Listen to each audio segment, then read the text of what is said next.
جاء بجماله حسنت جميع خصاله صلوا عليه والحبيب الذي ترجى شفاعته لكل هول من الأهوال مقتحم بلغ العلا بكماله كشف الدجى بجماله حسنت جميع خصاله صلوا عليه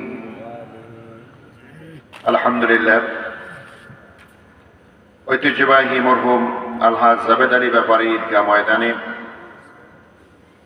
18তম বার্ষিক পবিত্র ওয়াজ মাহফিলের আজকের প্রথম দিন, 2 দিন ব্যাপী ওয়াজ মাহফিলের আজকের প্রথম দিনের মুআজ্জাজ ও মুহতারাম সভাপতি জনাব হযরত মাওলানা হাফেজ মুজিবুর রহমান সাহেব হাফিজাহুল্লাহ, আরবি প্রভাষক ডুমুরি আলিম মাদ্রাসা নাজিরপুর পিরোজপুর।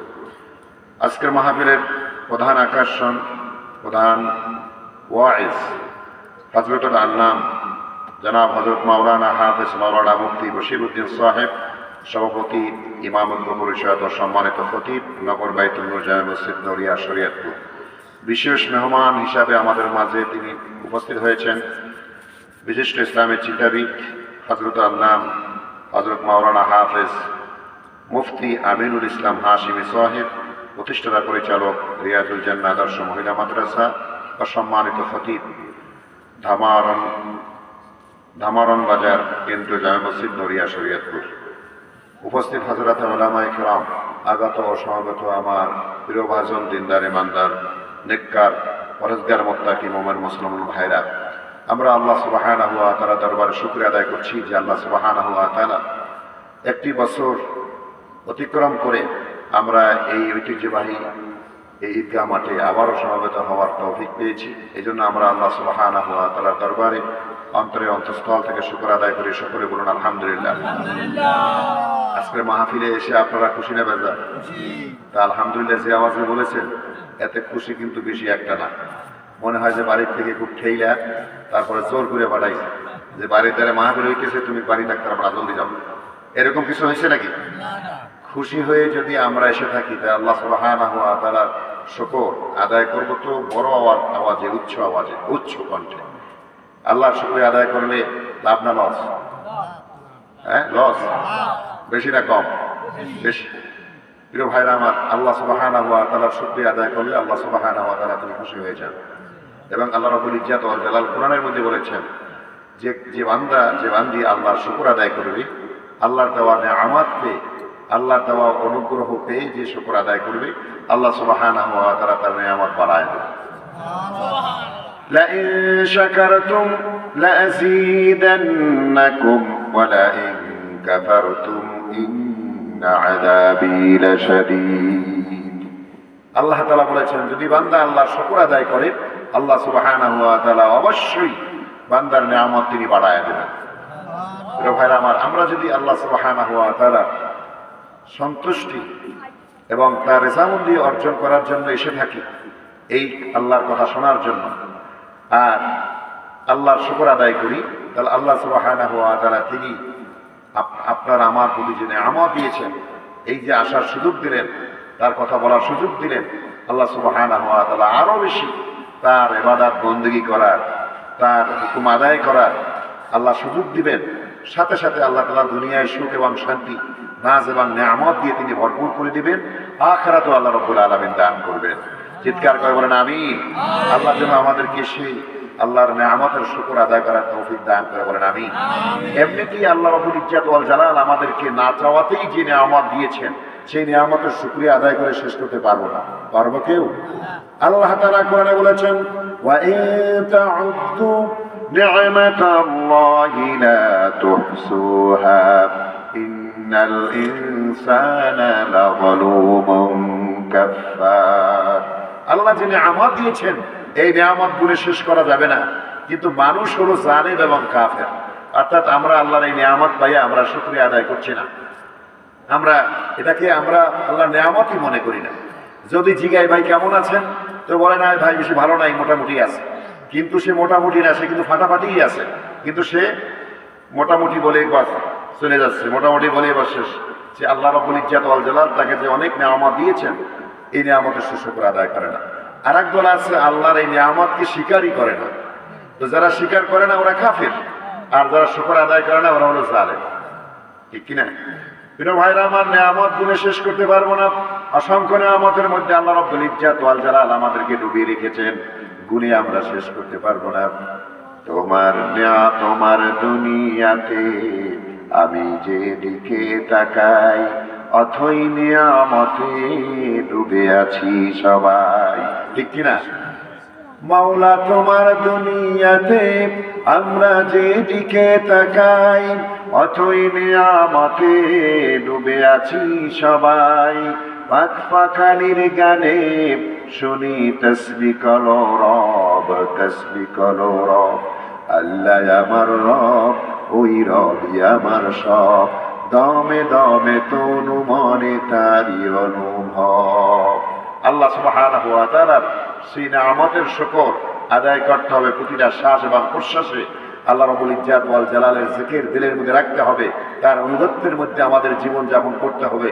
আল্লাহ যেন তৌফিক দান করে, বলেন আমিন। প্রিয় ভাইরা আমার, মহাগ্রন্থ আল কোরআনের সূরা আল বাকারার 155 নম্বর আয়াতখানা তেলাওয়াত করছি। এই আয়াতের মধ্যে আল্লাহ তাআলা ইরশাদ করেছেন, আমি অবশ্যই তোমাদেরকে পরীক্ষা করব, পরীক্ষা নিব। যে পাঁচটি বিষয় তোমাদেরকে আমি অবশ্যই পরীক্ষা করব। কে বলেছেন? কিছু আল্লাহ তাআলা এখানে বলেছেন যে কিছু বিষয় তোমাদেরকে আমি পরীক্ষা নেব। এর মধ্যে এই কিছু বিষয়ের মধ্যে পাঁচটি বিষয়ের কথা আয়াতে কারিমার মধ্যে আল্লাহ তাআলা বলেছেন।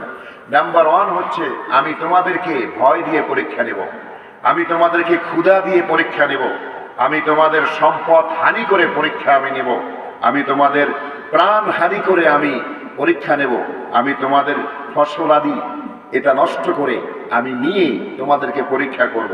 এই পরীক্ষায় যারা ধৈর্য ধারণ করবে, সবর করবে, আল্লাহর উপর ভরসা করবে, আল্লাহ তাআলা বলেছেন যে আমি এই সবরকারী ধৈর্যধারীদের জন্য আমি সুসংবাদ দিচ্ছি। তারা যে আমার এই সিদ্ধান্তকে মেনে সবর করেছে, ধৈর্য ধারণ করেছে, এদেরকে আমি সুসংবাদ দিচ্ছি, তাদের জন্য আমি জান্নাত বানিয়ে রেখেছি। বলেন সুবহানাল্লাহ। আর সাথে সাথে আমি আল্লাহ এই ধৈর্যশীলদের আমি বন্ধু হয়ে গেলাম, বন্ধু হয়ে থাকবো। দুনিয়াও তাদের বন্ধু হয়ে থাকবো, মরণের পরও আমি তাদের বন্ধু হয়ে যাব। তাদের কোনো চিন্তা নাই, তাদের কোনো ভয়। প্রিয় ভাইরা আমার, দুনিয়াটা আল্লাহ রাব্বুল ইজ্জাত ওয়াল জালাল মুমিনদের জন্য একটা পরীক্ষার ঘর বানায় দিয়েছেন। এই পৃথিবীতে মুমিনদের জন্য আসল সুখ এবং শান্তির জায়গা না, আসল সুখ এবং শান্তির জায়গা হলো জান্নাতে। আমরা সকলে জান্নাত থেকে এসেছি, আবার জান্নাতে আমরা সকলে যাব। ঠিক কিনা? আমাদের বাড়ি কোথায়? জান্নাতে। আমরা ওই জান্নাত থেকে সকলেই আমরা আছি। আমাদের আদি পিতা হযরত আদম আলাইহিস সালাম ওই জান্নাত থেকে তিনি দুনিয়ায় আসছেন।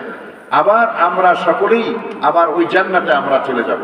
তো জান্নাতে আল্লাহ রাব্বুল ইজ্জাত ওয়াল জালাল আমাদের জন্য শান্তি, সুখ, নাজ, নিয়ামত দিয়ে তিনি ভরপুর করে রেখেছেন। যারা আল্লাহর আইন, আল্লাহর হুকুম, আল্লাহর হাকাম, আল্লাহর পথে জীবন যাপন করে যাবে, আল্লাহ রাব্বুল আলামিন অফুরন্ত সেই নিয়ামত, জান্নাতের সেই সুখ আর ঠিকানা আল্লাহ রাব্বুল আলামিন তাদেরকে দান করবেন। বলেন সুবহানাল্লাহ।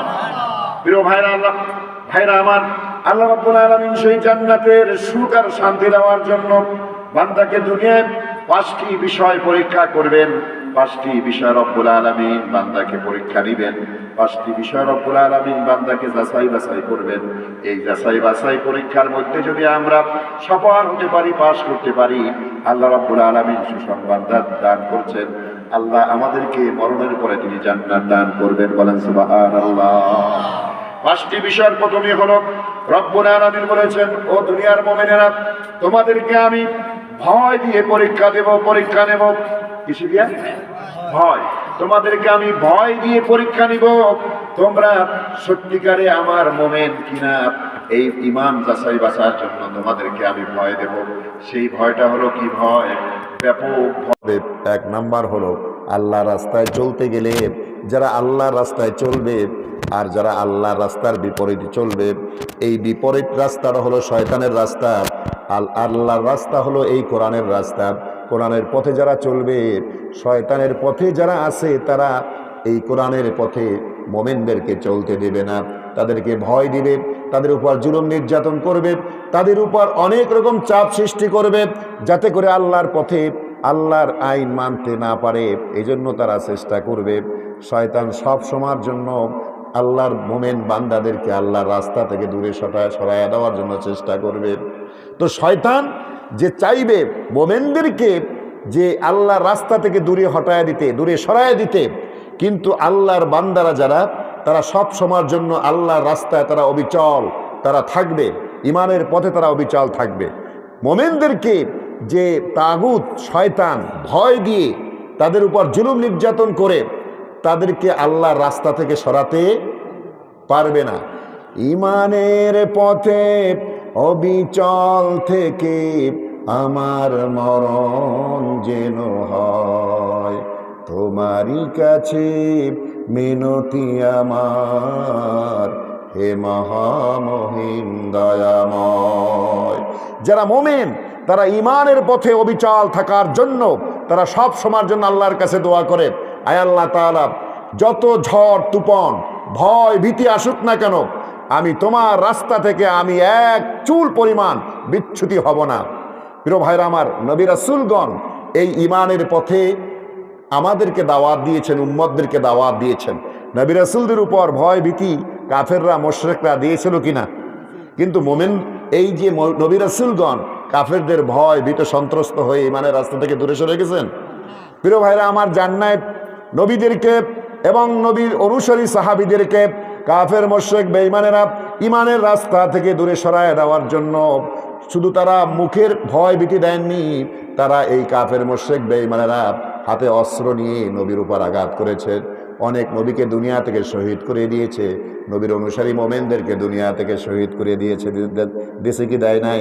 প্রিয় ভাইরা, আপনারা জানেন হযরতে মূসা আলাইহিস সালামের অনুসারী মোমেনদেরকে ফেরাউন কত কষ্ট দিয়েছে, হত্যা করে জমিন থেকে মোমেনদেরকে বিদায় করে দিয়েছে, এবং এই মোমেন পুরুষদেরকে বাড়ির গোলাম বানিয়ে দিয়েছে, আর নারীদেরকে ঘরের কাজের বুয়া বাদী বানিয়ে রেখেছিল, যে ইমানের রাস্তা থেকে তাদেরকে দূরে হটার জন্য, দূরে সরাবার জন্য রাষ্ট্রীয়ভাবে স্বৈরাচারী ফেরাউন বহু চেষ্টা করেছে।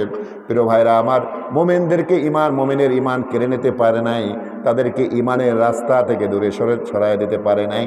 অবশেষে রব্বুল আলামিন মোমেনদেরকে সফল করেছেন, ফেরাউনদেরকে আল্লাহ রব্বুল আলামিন দুনিয়া থেকে নেস্তেনাবুদ করেছেন। করেন নাই? কে করেন নাই? করেছেন কি করেন নাই? অনুরূপভাবে হযরত ইব্রাহিম খলিলুল্লাহ আলাইহিস সালাতু ওয়াত তাসলিমকে নমরুদ দুনিয়া থেকে আগুনে পুড়িয়ে শেষ করে দেওয়ার জন্য চেষ্টা করেছে।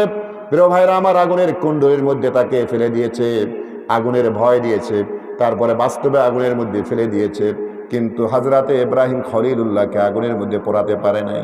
আল্লাহ রব্বুল আলামিন হযরতে ইব্রাহিম আলাইহিস সালামকে আগুনের কুণ্ডলী থেকে ফুলের বাগান বানিয়ে দিয়েছেন, আর নমরুদকে ল্যাংরা মাশা দিয়ে, যে এমন মাশা, যে মাশার ল্যাংরা মাশা দিয়ে মানুষ কি মরে নাকি?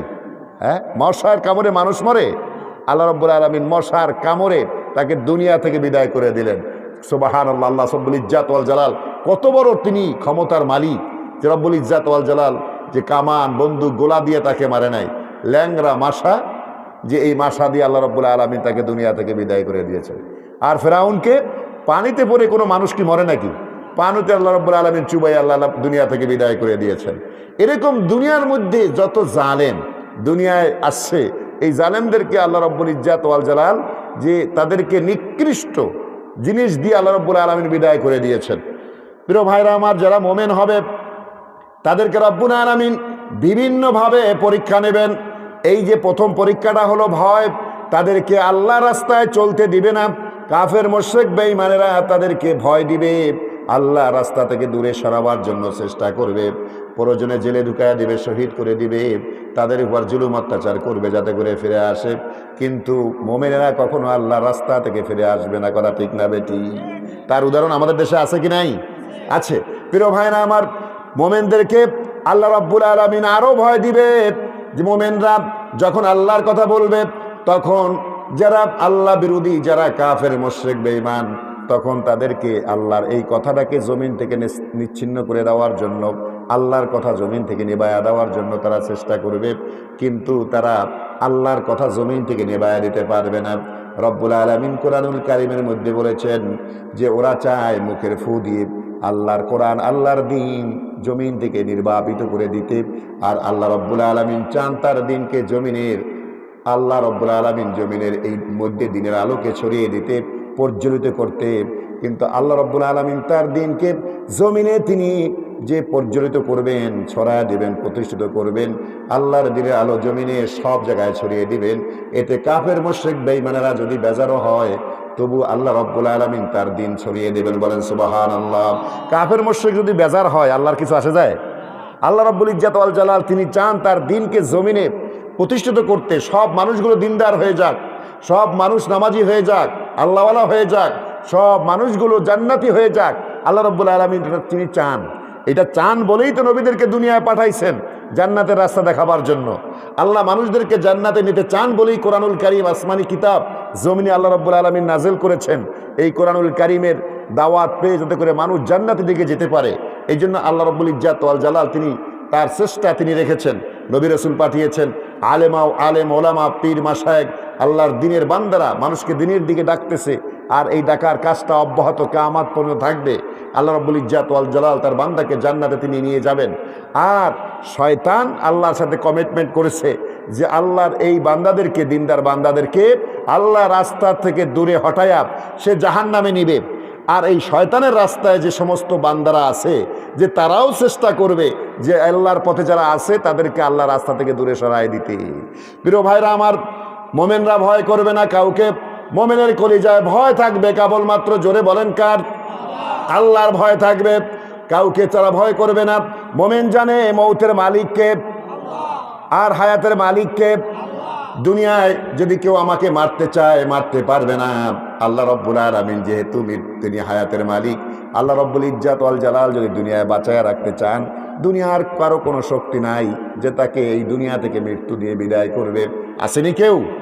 প্রিয় ভাইরা আমার, রাসূলুল্লাহ সাল্লাল্লাহু আলাইহি ওয়াসাল্লাম যখন কোরআনের কথাটা মানুষের সামনে পেশ করলেন, আল্লাহর কথা যখন মানুষের সামনে পেশ করলেন, তখন ওই মক্কার কাফেরেরা আর বেঈমানেরা রাসূলুল্লাহ সাল্লাল্লাহু আলাইহি ওয়াসাল্লামকে মারার জন্য তার ঘরের চতুর্দিকে অস্ত্র নিয়ে ঘেরাও করেছে, উলঙ্গ তরবারি নিয়ে তাকে দুনিয়া থেকে বিদায় করে দিবে। আল্লাহ রাসূল সাল্লাল্লাহু আলাইহি ওয়াসাল্লাম কি এই ভয় ভীত সন্ত্রস্ত হয়ে কাফেরদের কাছে আত্মসমর্পণ করেছিলেন? প্রিয় ভাইরা আমার, রাসূলুল্লাহ সাল্লাল্লাহু আলাইহি ওয়াসাল্লামকে আল্লাহ রাব্বুল আলামিন এই কাফেরদের অস্ত্রের মধ্য থেকে বের করে তাকে নিরাপদে মদিনাতুল মুনাওয়ারায় পৌঁছায় দিয়েছেন। আল্লাহ রাসূল একা ছিলেন, সারা আরব ভরা কাফের রাসূলের দুশমন, কিন্তু রাসূলুল্লাহ সাল্লাল্লাহু আলাইহি ওয়াসাল্লামকে কিছু করতে পারে না। সারে দুনিয়া হো মুখালিফ कुछ नहीं नुकसान है, डर नहीं है, खौफ नहीं है, जब खुदा रहमान है। গোটা পৃথিবীর মানুষ যদি আপনার দুশমন হয়ে যায়, কোনো ভয় নাই, চিন্তা নাই। আল্লাহ রাব্বুল ইজ্জাত ওয়াল জালাল যখন আপনার আমার মালিক, তিনি আপনাকে আমাকে হেফাজত করবেনই করবেন। সুবহানাল্লাহ বলেন। আপনি দুনিয়ায় যদি কারো কাজ করেন, কারো যদি গুণগান গান, কারো পক্ষে যদি আপনি কি করেন, মিছিল মিটিং করেন, তার কাজ করেন, ওই লোকটা আপনার বিপদে আগে আসবে কিনা? আসবে কিনা? এই যে সামনে নির্বাচন আসতেছে, নির্বাচনে মানুষ দলে দলে নির্বাচন করে, এক একজন এক এক প্রার্থীর হয়ে কাজ করে, তার মিছিল করে, মিটিং করে, তার পোস্টার লাগায়, তার জন্য ভোট চায়। তো ওই লোকটা, যে লোকটা তার প্রচার করে, ওই প্রার্থী তার জন্য কিন্তু টাকা পয়সা ব্যয় করে কি করে না? এবং বলে গর্বের সাথে সে আমার লোক, বলে কিনা? প্রিয় ভাইরা আমার, যে আল্লাহর কথা বলবে, আল্লাহর পথে চলবে, আল্লাহ রাব্বুল আলামিন বলবেন এটি আমার বান্দা। সুবহানাল্লাহ বলেন। আল্লাহ যদি বলে আমার বান্দা, ওই বান্দার জীবন সফল হয়ে যাবে। ঠিক না বে ঠিক? যদি আল্লাহ রাব্বুল আলামিনের পথে কেউ চলে, আল্লাহর কথা মানে, আল্লাহর পথে চলে, তাদের কোনো ভয় নাই, চিন্তা নাই। আল্লাহ রাব্বুল আলামিন বলবেন আমি আল্লাহ, ও বান্দা তোমার মালিক হয়ে গিয়েছি, তোমাকে বিপদে আমি উদ্ধার করব, তোমাকে আমি কবরে মিজানে ফুলসরাতে আমি পার করে নিরাপদে জান্নাতে পৌঁছায় দেব। এই আল্লাহর পথে চলতে গিয়ে যদি জীবনও চলে যায় তবুও কিন্তু এই মানুষটা সফল। ঠিক না বে ঠিক? আল্লাহর পথে চলতে গিয়ে যদি জীবনও যদি আল্লাহ রব্বুল আলামিন কারো কবুল করেন, রব্বুল আলামিন যদি কারো জীবন আল্লাহ রাস্তায় কবুল করে নেন, রব্বুল আলামিন বিনা হিসাবে লোকটাকে জান্নাতে পৌঁছায়া দিবেন। যদি মজলুম হয়, আল্লাহ রব্বুল আলামিন তাকে সফল করে দিবেন। বলেন সুবহানাল্লাহ। মাজলুম যে হবে আল্লাহ রাব্বুল আলামিন তাকে সফলতার শিখরে, সর্বোচ্চ শিখরে পৌঁছায় দেবেন। ইউসুফ আলাইহিস সালাম আল্লাহ নবী ছিলেন, ইউসুফ আলাইহিস সালামকে নিয়ে জেলে ঢুকায় দিয়েছে আজিজে মেসের, যে এই মিশরের বাদশা, যে তাকে নিয়ে জেলে ঢুকায় দিয়েছে মিথ্যা অপবাদে। মিথ্যা অপবাদ কি? বাদশার স্ত্রীর সাথে সে নাকি বলে জেনা করেছে। নাউজুবিল্লাহ বলবেন না? মানে জেনা করেছে যে তার বাদশার স্ত্রীর সাথে। এই যে ধর্ষণ, এই ধর্ষণ মামলায় আমাদের দেশে যে আল্লামা সাইদ হুজুরকেও কিন্তু একটা মামলা দিয়েছে, তার 4টা অভিযোগ ছিল, এর মধ্যে একটা ছিল যে সে নিজেকে ধর্ষণ করেছে। নাউজুবিল্লাহ বলবেন না? তো নবীকে কাফেররা কি অভিযোগ দিয়েছে? যে যেমন তেমন মেয়ের সাথে না, বাদশার বউর সাথে জেনা করেছে। আবার যে বউ, বাদশার বউ নিজেই বলেছে যে এই নবী আমার সাথে এই জেনা বেবিচারি করেছে। বলে নাউজুবিল্লাহ। তা কি হয় কখনো? বাদশা তাকে জেলে ঢুকায়া দিল। 1 বছর নয়, 2 বছর নয়, 7 বছর হযরতে ইউসুফ আলাইহিস সালাম জেলের মধ্যে ছিলেন। রব্বুল আলামিন এই মাজলুম নবীকে জেল থেকে বের করে তাকে রাষ্ট্রপ্রধান বানায়া দিলেন। বলেন সুবহানাল্লাহ। তখনকার সময় যারা বাদশা ছিল, ওই জালেমরা নিস্তেনাবুদ হয়ে গেল, নিচ্ছিন্ন হয়ে গেল। মাজলুম ইউসুফ আলাইহিস সালামকে বের করে আল্লাহ রাব্বুল আলামিন মিশরের রাষ্ট্রপ্রধান বানায়া দিলেন। বলেন সুবহানাল্লাহ। তো জুলুম যদি কেউ করে, তার পরিণতিটা হয় মারাত্মক। 3টা গুনার শাস্তি আল্লাহ দুনিয়া না দিয়ে কোনো মানুষকে মউত দেবেন না। কয়টা? এর মধ্যে একটা হলো জুলুম। জুলুমের যে আল্লাহ রাব্বুল আলামিন শাস্তি হলো দুনিয়ায় তাকে ওই জুলুমের শিকার করবে, ওই জুলুমের শিকার করে তারপর তাকে মউত দেবে, এরপর হাসরের ময়দানে আবার তাকে শাস্তি দিবে। প্রিয় ভাইরা আমার, যদি কেউ জুলুম করে, জালেমের এই অত্যাচারীর বিচার দুনিয়ায় হবেই হবে, তারপরে তার মউত হবে। মউতের পরে আল্লাহ রাব্বুল আলামিন আবার শাস্তি দেবে। 2 নাম্বার হলো, যদি কেউ পিতা মাতার সাথে বেয়াদবি করে, আল্লাহ রাব্বুল আলামিন ওই লোকটাকে বাপ বানাবে, তার পোলা দিয়ে তার সাথে বেয়াদবি করাবে। অর্থাৎ পিতামাতা যেভাবে কষ্ট পেয়েছে, সেই কষ্টটা তার সন্তান দিয়ে তাকে দিয়ে তারপর দুনিয়া থেকে বিদায় দিবে। যুবকেরা, যার পিতামাতা আছে, সাবধান।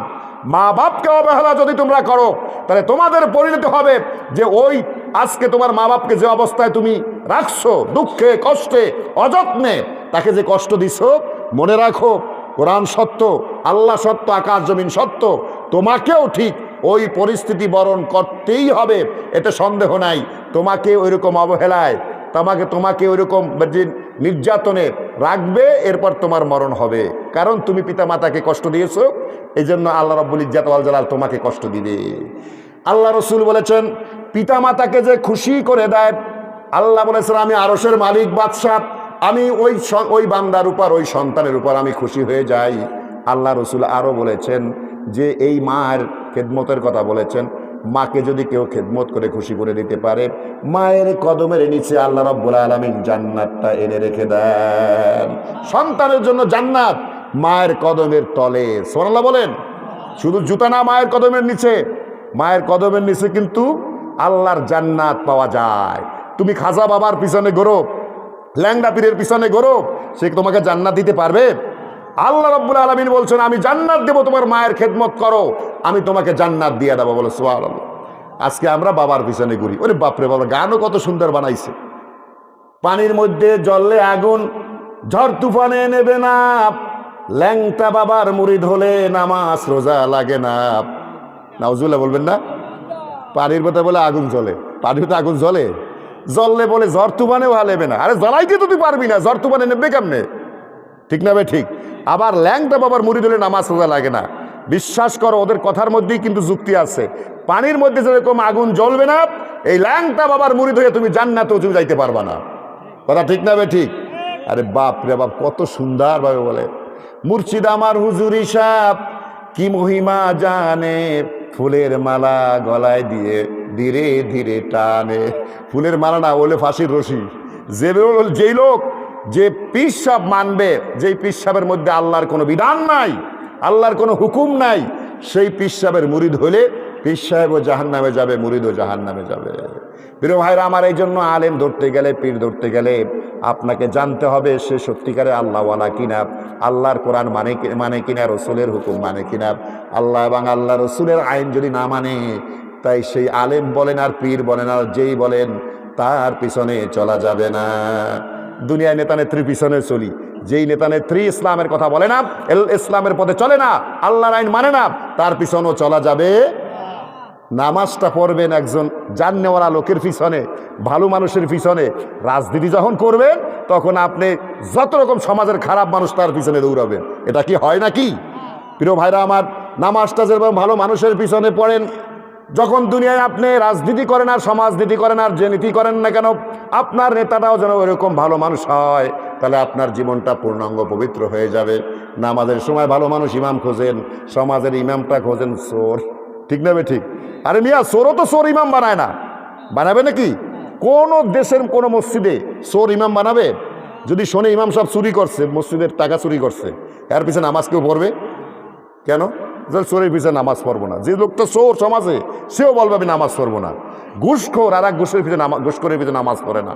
জেনাকার আর এক জেনাকারের পিছনে নামাজ পড়ে না, পড়ে না। অথচ আমরা মসজিদের ইমাম সাহেবকে, পুত পবিত্র একজন মানুষকে আমরা নির্বাচিত করি, তার পিছনে আমরা নামাজ পড়বো, সে আমাকে না জান্নাতের দিকে নিয়ে যাবে। আর দুনিয়ায় যখন জীবনযাপন করি, সমাজনীতি রাষ্ট্রনীতি যখন চালাই, তখন আমরা ওই ভালো মানুষটা খুঁজি না। কথা ঠিক না বে ঠিক? এজন্য আমাদের জীবন পবিত্র হয় না। প্রিয় ভাইরা আমার, এক বালতি দুধের মধ্যে কি এক বালতি প্রস্রাব পড়া লাগে? একটুখানি প্রস্রাব পড়লে তো দুধ সমস্ত পবিত্র জিনিস নাপাক হয়ে গেল। তো পুরা জীবনের মধ্যে একটুখানি পবিত্রতার আমি অর্জন করলাম মসজিদে বসে, আর বাকি জীবনটা সব আমি নাফরমানের মধ্যে কাটাই দিলাম, নাফরমান লোকেদের সাথে আমার জীবনযাপন করলাম, তাহলে জীবন কি পবিত্র থাকবে? প্রিয় ভাইরা আমার, তাহলে আল্লাহ তাআলা কয়টি জিনিসের পরীক্ষা নেবেন জোরে বলেন? এক নাম্বার হলো ভয়। আল্লাহর রাস্তায় চলতে গেলে ভয় আসবে। এক নাম্বার হলো আপনাকে, যারা আল্লাহর রাস্তায় নাই, শয়তানের রাস্তায় আছে, তারা আপনাকে ভয় দিবে, অনেক রকম ভয় দিবে। হতে পারে আপনাকে জেলে পাঠাবে, অথবা আপনাকে ফাঁসি দিয়া দেবে। এরকম হয়েছে কি হয় নাই? হয়েছে কি হয় নাই? আর রসুলের জমানা থেকে হয়ে আসছে। এরকম ভয় দেবে, কিন্তু আপনি ভয় ভীত হয়ে আপনি আল্লাহর রাস্তা থেকে দূরে সরে যাবেন না, তাহলে ব্যর্থ হয়ে যাবেন। আল্লাহর রাস্তায় অবিচল থাকতেই হবে। অবিচল যদি আমরা থাকতে পারি ইমানের রাস্তায়, আল্লাহর রাস্তায়, তাহলে আমরা সফল। সুবহানাল্লাহ বলেন। এক নাম্বার হলো ভয়। এই ভয়টা ব্যাপক হতে পারে। যেরকম মানুষের দিলের মধ্যে খাদ্যের ভয় থাকতে পারে, মানুষের দিলের মধ্যে জীবন নাশের ভয় থাকতে পারে। এই যে দুনিয়ার মধ্যে হিংস্র প্রাণীর ভয় আছে। প্রিয় ভাইরা আমার, একজন মোমেন জানে একটা হিংস্র প্রাণী তাকে ধ্বংস করতে পারবে না, প্রাণহানি করতে পারবে না। সন্ত্রাসী ডাকাত যে তার জীবন নাশ করতে পারবে না, কোনো ক্ষতি করতে পারবে না। যদি আহকামুল হাকিমিন আল্লাহ রব্বুল আলামিন যদি আপনাকে আমাকে কোনো ক্ষতি করতে না চায়, দুনিয়ার কোনো মখলুক, দুনিয়ার কোনো জীব জানোয়ার আপনাকে ক্ষতি করতে পারবে না। মানুষ তো দূরের কথা, কোনো জীব জানোয়ার পর্যন্ত আপনার চুল, আপনার শরীরে টোক্কা পর্যন্ত মারতে পারবে না, যদি আপনি সত্যিকারে যে আল্লাহকে ভয় করেন। আল্লাহর ভয় যদি দিলে থাকে, তাহলে মাখলুকের ভয় দিল থেকে বের হয়ে যাবে। কেউ আপনাকে যে টলকাতে পারবে না, ভয় দিয়ে ভীত সন্ত্রস্ত করে আল্লাহর রাস্তা থেকে আপনি দূরে সরাতে পারবে না। দুই নাম্বার হলো ওয়াল মিনাল জুই, যে মানুষকে আল্লাহ রাব্বুল আলামিন ক্ষুধা দিয়ে, আল্লাহ রাব্বুল আলামিন ভয় দিবেন, ক্ষুধা দিয়ে ভয় দিবেন। অর্থাৎ অর্থনৈতিক সংকট আল্লাহ রাব্বুল আলামিন মোমেনদেরকে দিয়ে দিবেন। যারা আল্লাহর রাস্তায় চলে, প্রিয় ভাইরা আমার, তাদের জন্য আল্লাহ রাব্বুল আলামিন জান্নাতে নাজ নেয়ামত বরাদ্দ করে রেখেছেন। এত নেয়ামত রাব্বুল আলামিন দিবে, ওই বান্দা চোখ দিয়া কখনো তা দেখে নাই, কানে কখনো শুনে নাই, জবান দিয়ে বলে শেষ করতে পারবে না, দিলেও কখনো ধারণা করতে পারবে না। রাসূলুল্লাহ বলছে, আল্লাহ মোমেনদের জন্য এত সুন্দর জান্নাত বানিয়ে রেখেছেন, যেই জান্নাতের কথা কখনো চোখে দেখে নাই, মালা আইনা রাত, চোখ দেখে নাই, কান শোনে নাই, আর কলব দিল ধারণাও করতে পারে নাই, এমন জান্নাত আল্লাহ রাব্বুল আলামিন মোমেনদেরকে তিনি দিবেন। আর কোরআনে আল্লাহ তাআলা বলেছেন, ওয়ালাকুম ফিহা মা তাশতাহি আনফুসুকুম ওয়ালাকুম ফিহা মা তাদউন। তোমাদের জন্য এত সুন্দর জান্নাত বানিয়ে রাখা হয়েছে, যারা আল্লাহর পথে চলবে তাদের জন্য এত সুন্দর জান্নাত আল্লাহ বানিয়েছেন, যা কখনো মানুষ চিন্তাও করতে পারে না। মনে যা চায় আল্লাহ রাব্বুল আলামিন সেই জান্নাতে সেটা দিয়ে দিবেন, আর মুখ দিয়া যা আল্লাহর কাছে বলবে সেটাও আল্লাহ রাব্বুল আলামিন জান্নাতের মধ্যে বান্দাকে দিয়ে দেবেন। বলেন সুবহানাল্লাহ। প্রিয় ভাইরা আমার, এই জান্নাতের নিয়ামত মোমেনদেরকে আল্লাহ রাব্বুল আলামিন সেখানে দিবে। তবে দুনিয়ায় আল্লাহ রাব্বুল আলামিন মোমেনদেরকে কখনো এই অর্থনৈতিক কষ্ট দিয়ে, দুঃখ দিয়ে, গরিব বানাইয়া, বিপদে ফেলাইয়া আল্লাহ রাব্বুল আলামিন পরীক্ষা করবেন। দেখবেন আমার এই বান্দা সত্যিকারে বিপদে পড়ে আমি আল্লাহর উপর ভরসা সে রাখে কি রাখে না। আল্লাহ রাব্বুল আলামিন কখনো মাল দিয়া পরীক্ষা করেন, আবার কখনো মাল সিনায় দিয়া পরীক্ষা করেন। বলেন তো মাল দেওয়ার রেজেক দেওয়ার মালিককে? তুমি মারো তুমি বাঁচাও, তুমি বাঁচাও তুমি মারো, অবিরত ক্ষমা করো, যাকে ধরার তাকে ধরো, তোমার মুঠোয় সবই আল্লাহ। তোমার রিজিক খেয়ে পরে, রিজিক দেয় কে? অবাধ্য হই কেমন করে, খুঁজে না পাই কোনো ভাষা শুকর গুজার করার আল্লাহ। প্রিয় ভাইরা আমার, আল্লাহ রেজেক দেয়, রেজেকের মালিক আল্লাহ। আল্লাহ রাব্বুল আলামিন বলেছেন আমি যাকে চাই বিনা হিসাবে আমি দিয়া দেই, আবার যাকে চাই আমি তাকে রেজেক তার কাছ থেকে ছিনায় নেই, অভাবে ফেলে দেই।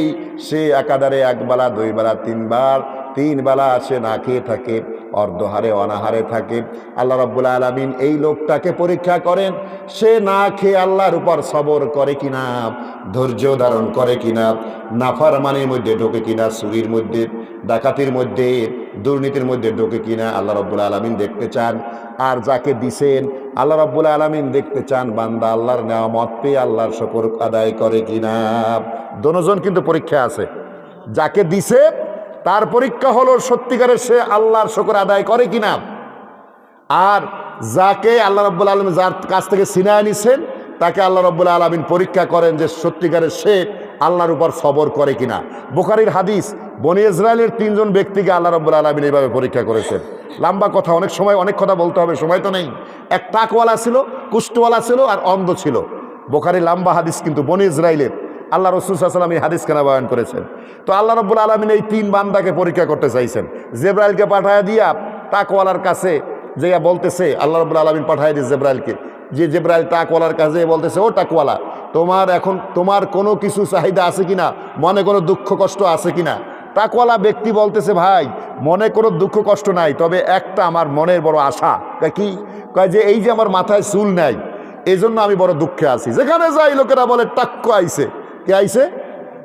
টাক্কু। একজন টাকওয়ালা মন্ত্রী ছিল আমাদের দেশে, নাম জানি কি ছিল, হ্যাঁ, জামালপুর বাড়ি। টাক্কুয়া, এই টাক্কু যা কথা কইতো ইসলামের বিরুদ্ধে, যে এই টাক্কু কিন্তু এখন আর খবর নাই। প্রিয় ভাইরা আমার, এই টাকওয়ালাকে বলতেছে তোমার কি দরকার? বলতেছে ভাই আমার কিছু লাগবে না, এই মাথা সবসময় ডাইকে রেখে আমার সওয়া লাগে, আমি এই মাথার কারণে আমি কোথাও যেতে পারি না, লোকেরা খালি টিটকারি মারে। তাহলে আপনি যদি একটু এই মাথার চুলটা যদি দিয়ে দেওয়াতে পারেন, অর্থাৎ চুলের যদি কোনো ব্যবস্থা হয়ে যেত, তাহলে আমার মনের একটা তৃপ্তি আমি পেয়ে যেতাম, আমার দুঃখ কষ্ট আর থাকতো না। হযরত জিবরাইল তার মাথার উপর হাত দিয়ে দিলেন, সাথে সাথে ধানের বীজের মতো মাথার মধ্যে চুল গজায় গেল। সুবহানাল্লাহ বলবেন না? কালো মেঘের মতো হয়ে গেল, সুন্দর একটা চেহারা হয়ে গেল। প্রিয় ভাইরা আমার, এবার জিবরাইল বললেন তোমার কিছু লাগবে কিনা? কয় ভাই আমার কিছু লাগবে না, আলহামদুলিল্লাহ আমি বড় খুশি। বলতেছে তুমি খুশি, আমিও খুশি। তোমাকে খুশি হয়ে আমি একটা এই গাবিটা দিয়ে দিলাম, একটা গরু। প্রিয় ভাইরা আমার, একটা গরু দিয়ে বলছে আল্লাহ রাব্বুল আলামিন তোমাকে যেন এই গাবির মধ্যে বরকত দেয়। জিবরাইল চলে গেল কুষ্ঠরোগের কাছে।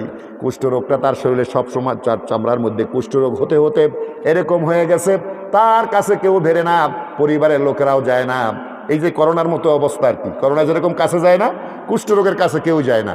এই কুষ্ঠরোগীর কাছে লোকটা বড় দুঃখে এবং কষ্টে আছে। জিবরাইল বলতেছে ভাই তুমি কেমন আছো? কয় ভাই কেমন আছি আর কি বলা লাগে, দেখো না যে আমার কাছে কেউ নাই, শরীরটা একেবারে এই চর্ম রোগে ক্ষত বিক্ষত হয়ে পুরা চামড়া ঝলসে গেছে, কত ডাক্তার দেখাইছে, কত কিছু, কোনো কাজ হচ্ছে না। তখন বলতেছে তাহলে কি? বলতেছে যে আমাকে যদি কেউটা ভালো করে দিতে পারে তাই মহা খুশি হয়ে যাব। তো জিবরাইল আলাইহিস সালাম হাত লাগাই দিয়েছেন, সাথে সাথে 1 সেকেন্ডে পুরা শরীরের চামড়াটা একেবারে নিটিল ক্লিন হয়ে গেছে। সুবহানাল্লাহ বলেন। বলছে ভাই এখন কি দরকার? কয় ভাই আমার কিছু লাগবে না। কয় তোমার কিছু লাগবে না, তুমি খুশি? কয় মহা খুশি। কয় থেকে আমিও তো খুশি, তোমাকে খুশি হয়ে আমি এই উটটা দিয়ে গেলাম। এবার অন্ধওয়ালার কাছে গেছে, ভাই অন্ধওয়ালা ভাই তুমি কেমন আছো? কয় আলহামদুলিল্লাহ ভাই ভালো আছি, তবে ভাই আমার মনে একটা আশা, আল্লাহর এই বিশাল পৃথিবীটা আমি চোখে দেখি না, আমি এই দুনিয়ায় কিছু দেখতে পাচ্ছি না, আল্লাহ যদি আমার চোখ দুটো দিত তাহলে আল্লাহর এই নিয়ামতগুলো দেখতাম, মনটা ভরে যেত। তো জিবরাইল আলাইহিস সালাম তার হাতটা চোখের উপরে লাগাই দিছে, সাথে সাথে চোখটা খুলে গেছে। সুবহানাল্লাহ। এবার বলতেছে তুমি কি খুশি? কয় মহা খুশি। তোমার কিছু লাগবে না? কিচ্ছু লাগবে না। হযরত জিবরাইল বলতেছেন আমিও খুশি, তোমাকে খুশি হলে একটা বকরি দিয়ে গেলাম, আল্লাহ রাব্বুল আলামিন তোমার জন্য বকরির মধ্যে বরকত দেয়। প্রিয় ভাইরা আমার, জিবরাইল চলে গেলেন। রব্বুল আলামিন এখন এই তিন ব্যক্তির, তিন পশুর মধ্যে এত বরকত দিলেন, বরকত দিয়ে ভরপুর করে দিলেন। তাদের এবার জায়গা জমি গাড়ি বাড়ির কোনো অভাব নাই। আল্লাহ রাব্বুল আলামিন বেশ কিছুদিন পরে ওই জিবরাইলকে এবার পাঠায়া দিলেন একজন মুসাফির ভিক্ষুক হিসাবে। মুসাফির হিসাবে প্রথমেই চলে গেছে সেই উটওয়ালার কাছে, বলতেছে ভাই তুমি কেমন আছো? কয় আলহামদুলিল্লাহ ভালো আছি। ভাই আমি মুসাফির মানুষ, আমি সফরে বের হয়েছি, টাকা নাই পয়সা নাই, আমাকে যদি একটু তুমি আমার গন্তব্যে যাওয়ার জন্য কিছু পয়সা দিতাম, অথবা রাত্র জাগরণের জন্য যদি থাকার একটু জায়গা দিতাম, তাহলে আমি খুশি হয়ে যেতাম। এবার তাকে আল্লাহর কথা বলতেছে, আল্লাহ তোমাকে অনেক সম্পদ দিচ্ছে, যদি কিছু দিতা আর একটু থাকার ব্যবস্থা করতাম তাহলে আমি খুশি হইতাম। তখন ওই লোকটা বলে তোমার তো ওয়াজের কাম নাই, এত ওয়াজ শোনা লাগবে না, ওয়াজ ভালোভাবে জানি, এইটা আল্লাহ দিছে না কে দিছে আমি ভালো করেই জানি। আর আমি আল্লাহকে আকাশ থেকে উটগুলা কি টপটপ ফেলাই দিছে, কষ্ট করে অর্জন করা লাগছে। বলে কি বলে না? আপনি জমিদার যারা আছে টাকাওয়ালা জিজ্ঞাসা করেন, ভাই আল্লাহ দিছে আপনাকে কিছু দেন, তখন সেই লোকটা যদি প্রথম দেবে পরে আর একটু দেবে, এরপরে বলবে এত ওয়াজের দরকার নাই, কাজ করে খাও, কাজ করা ছাড়া এই সম্পদ হয় নাই, তুমি কাজ করো, যে বলবে না তোমার এই ওয়াজ শোনা দরকার নাই, আমরা জানি এটা কষ্ট করেই অর্জন করা লাগছে। যাই হোক, তাকে উল্টাপাল্টা বলে তাকে বিদায় করে দিছে। এবার এই জিবরাইল সে মুসাফির হালাতে চলে গেছে, সে কোথায়? গাবিওয়ালার কাছে। এই গাবিওয়ালা টাকওয়ালার কাছে বলতেছে ভাই আল্লাহ তো অনেক সম্পদ দিছে, আমি বিপদে পড়েছি, আমার কিছু দাও। এক কথায় সে বলতেছে ভাই দেবো তো ভালো কথা, এত ওয়াজ করো কেন? তুমি যে ওয়াজ করতেছো এই আজ শুনতে রাজি না, তোমাকে আর কিছু দিতে পারবো না, এই কথা বলে তাকেও বিদায় করে দিচ্ছে। এইবার চলে গেছে অন্ধওয়ালার কাছে, বকরিওয়ালা যে, তাকে বলছে ভাই আমি বিপদে পড়ে আসছি, আমার কিছু সম্পদ দাও, আমি তো বাড়ি যেতে পারি। তো বলছে ভাই তুমি আসছো, তুমি আমার মেহমান, আল্লাহ রাব্বুল আলামিন আমাকে তো কিছুই দিয়েছে না, আল্লাহ রাব্বুল আলামিন কিছু আমাকে প্রথমে দেয় নাই, আমার চোখ দুটোও ছিল না, আল্লাহ আমাকে চোখ দিয়েছেন, সম্পদ দিয়েছেন, নিয়ামত দিয়েছেন, তোমার যা লাগে তুমি নিয়ে যাও এবং তুমি আমার বাড়ি মেহমান হয়ে যাও। প্রিয় ভাইরা আমার, হযরতে জিবরাইল খুশি হয়ে বলতেছে ভাই আমার কিছু লাগবে না, আল্লাহ রাব্বুল আলামিন তোমাকে নিয়ামতের মধ্যে বরকত দান করুন, যেহেতু তুমি শুকরিয়া আদায় করছো, আল্লাহ রাব্বুল আলামিন তোমাকে আরো বাড়ায় দিক। লোকটা হযরত জিবরাইল চলে গেলেন। রাত্রিবেলা এমন একটা ঘটনা ঘটে গেল, এই তিন ফ্যামিলির এই যে ঘটনাটা, ওই উটওয়ালার গাবিওয়ালার সমস্ত সম্পদ রাত্রের মধ্যে ধ্বংস হয়ে গেছে। ধ্বংস হয়ে যাওয়ার পরে সকালবেলা খবর হয়েছে যেরকম একজন মুসাফির আসছিল, এদের অপমান করে বিদায় করে দিয়েছে এই দুই লোক, আর ওই লোক তার ইজ্জত সম্মান দিছে, তার যে চাহিদা তা পুরা করে দিছে, অথচ সে কিছু নেয় নাই। তখন তারা বুঝতে পারছে এটা তো আল্লাহর পক্ষ থেকে একটা খেলা ছিল। প্রিয় ভাইরা আমার, এই হাদিস দিয়ে আমাদের শিক্ষা হলো আল্লাহ রাব্বুল আলামিন তিনি আমাদেরকে দেন, কে দেন? আল্লাহ রাব্বুল আলামিন দেন। শুকর আদায় করতে হবে কার? আল্লাহর। অহংকারী করা যাবে না। এখানে 5টি বিষয় কথা বলেছে আল্লাহ, কিন্তু দুনিয়ায় 5টি বিষয় আমাদের পরীক্ষা করবেন। নাম্বার 1 হলো আল্লাহ ভয় দিয়ে পরীক্ষা করবেন, ক্ষুধা দিয়ে পরীক্ষা করবেন, সম্পদ নিয়ে পরীক্ষা করবেন। এরপরে আল্লাহ নফস, মানে ছেলে মেয়ে স্ত্রী মা বাপ মরে যেতে পারে, সব একসাথে সবাই, আপনি একা বাইসে আছেন, এই জন্য আপনি হতাশ হবেন না। আল্লাহ রাব্বুল আলামিন যে আপনাকে এই পিতামাতা যারা দুনিয়া থেকে চলে গেছে, যদি সত্যিকারে সবর করেন তাদের সাথে আল্লাহ আপনাদের জান্নাতে একত্রিত করে দেবেন, সুবহানাল্লাহ। এরপরে বলেছে তোমাদেরকে আমি কিন্তু যে তোমাদের ফসলাদি এরকম ঘের, তারপর বিভিন্ন ফসলের বাগান নষ্ট করে আল্লাহ রাব্বুল আলামিন পরীক্ষা করবেন। মোমেন যে হবে সে ধৈর্য ধারণ করবে, আল্লাহর উপর শুকর আদায় করবে, আল্লাহর উপর তাওয়াক্কুল করবে। আল্লাহ রাব্বুল আলামিন বলছেন অবাশশিরিস সাবিরিন, এই ধৈর্য ধারণ যারা করবে তাদের জন্য রয়েছে সুসংবাদ, আর তারা জান্নাতের মেহমান হবে, পরকালে তারা সফল হয়ে যাবে। সেই সফলতা সবাই চান না? সবাই তো চান। তাহলে সর্ব অবস্থায় আল্লাহ রাব্বুল আলামিনের হুকুম আহকামগুলো মানতে হবে। রাজি আছেন তো? অবিচল অনাথ থাকতে হবে দিনের পথে। আল্লাহ যেন আমাদের সবাইকে তৌফিক দান করে, বলেন আমিন। হাযা মিন ইনদি ওয়াল ইলমু ইনদাল্লাহ ওয়া আখিরু দাওয়ানা আলহামদুলিল্লাহি রাব্বিল আলামিন। আসসালামু আলাইকুম ওয়া রাহমাতুল্লাহি ওয়া বারাকাতুহু। বিশেষ মেহমান মঞ্চে তিনি এসেছেন, গুরুত্বপূর্ণ আলোচনা করবেন ইনশাআল্লাহ। আপনারা সকলে তার আলোচনা শুনুন।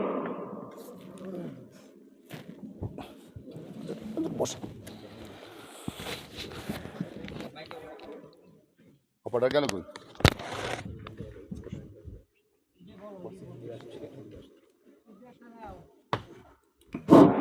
আলহামদুলিল্লাহ সুম্মা আলহামদুলিল্লাহ। আমরা খুব গুরুত্বপূর্ণ আলোচনা শুনতেছিলাম। এই পর্যায়ে আপনাদের মাঝে নাম কি দাও? হ্যালো, আলহামদুলিল্লাহ সুম্মা আলহামদুলিল্লাহ।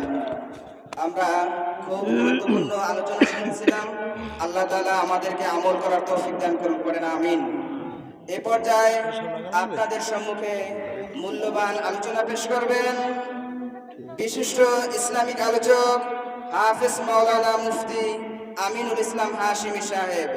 হাফেজ মাওলানা মুফতি আমিনুল ইসলাম হাশিমি সাহেব, প্রতিষ্ঠাতা পরিচালক রিয়াজুল জান্নাহ আদর্শ মহিলা মাদ্রাসা ও সম্মানিত খতিব দামারন বাজার কেন্দ্রীয় জামে মসজিদ শরীয়তপুর। আমি হযরতকে তার মূল্যবান আলোচনা পেশ করার জন্য বিনীতভাবে অনুরোধ জানাচ্ছি।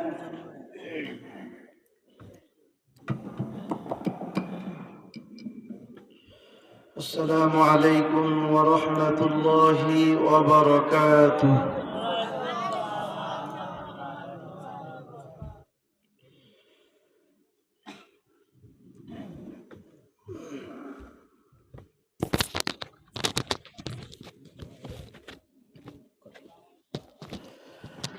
الحمد لله الذي جعل لكل شيء أجلا